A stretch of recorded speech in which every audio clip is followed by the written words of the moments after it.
So, Joe, how do you feel about the setup going into the end of the year now? Well, I feel good about the setup. We're coming off an earnings season where obviously since the beginning we've seen the S&P rise 5.5%. And I think, Scott, what's interesting about that is that the support is coming from a lot of sectors that I don't think the expectation was there for that support to really be a contributing factor. I think everyone was looking at technology and saying, okay, it's going to be mega cap technology that's going to lift the index higher. But it's really been financials and energy, which are reporting 15% above profit consensus estimate. So I think the path is higher here as we move forward. I understand we're going to get some earnings with a lot of consumer-oriented equity names in the coming days, but I still think you focus on what has been working in the market, stay with that strategy, and I highlight financials because that clearly has been working.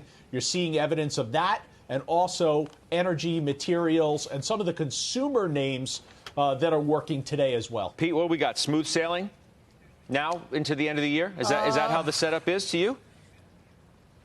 I would say that the only reason I would say yes to that would be I see this rotation. Joe was just talking about it, but it's a different leadership almost every single day, Scott. I mean, some days energy's up a couple of percent. There are other days where it's down maybe 1%. But the reality is this rotation within all these various sectors, I think, has been very healthy. It's been healthy for multiple months. This is exactly what we've been looking for.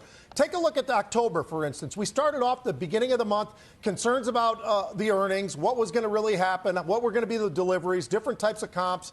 We were at about a 24 VIX, and now here we are closer to, we got underneath 15, but let's call it 16 or 17. So it gives you a little bit of an idea of where the money is moving around and the nervousness of the money as well. And I think we're seeing that start to come off because we're seeing, as we've gotten through this earnings season, generally, most of them were accepted pretty well. Obviously, late last week with Apple and Amazon, there was a little bit of a different story, but even that rebounded towards the end of the day. So I think that there's a lot of this rotation makes me feel a lot more comfortable about the markets themselves going into the end of the year. We still have supply constraints. We're going to have labor issues. Those are in front of us, I think, for many, many months. But will that get a little bit better? Yeah, I think as we push through the rest of this year, it'll just improve just a little bit more and a little bit more going into 2022.